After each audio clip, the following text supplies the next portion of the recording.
I am Syed Muhibur Rahman. I welcome all the viewers to a very interesting story titled The Ant Story.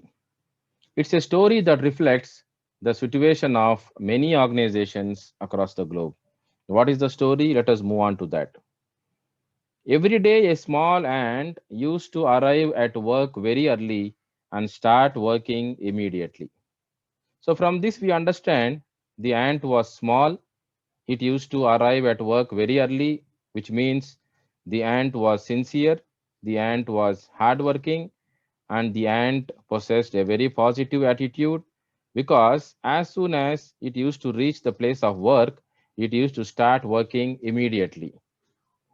As a result, it used to produce a lot and was very happy.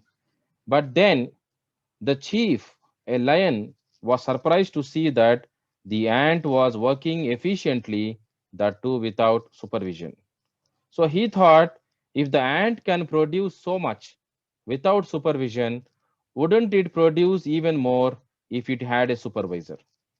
So he recruited a cockroach who had extensive experience as a supervisor and who was famous for writing excellent reports.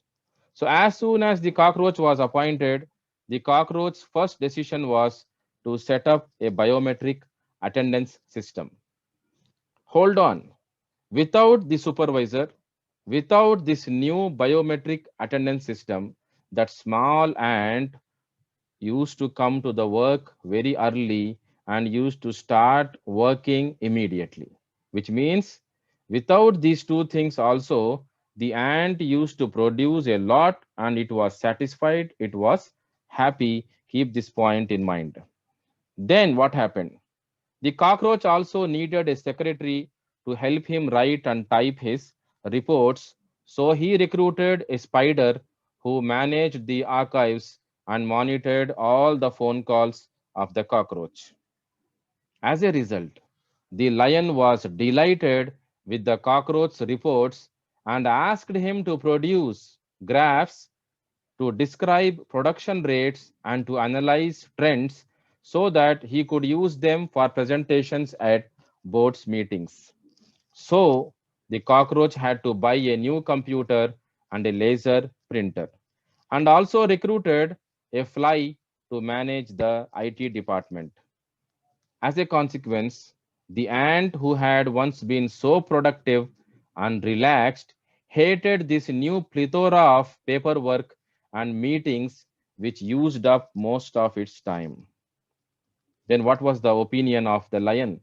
The lion came to a conclusion that it was high time to nominate a person as an in charge of the department where the ant worked.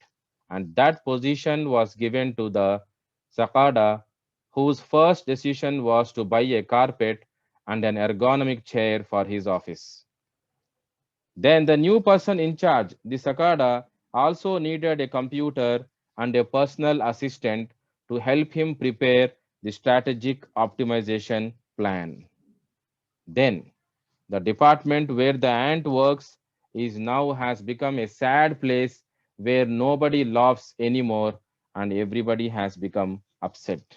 It was at that time that the Sakara convinced the boss, the lion, of the absolute necessity to start a climatic study of the environment.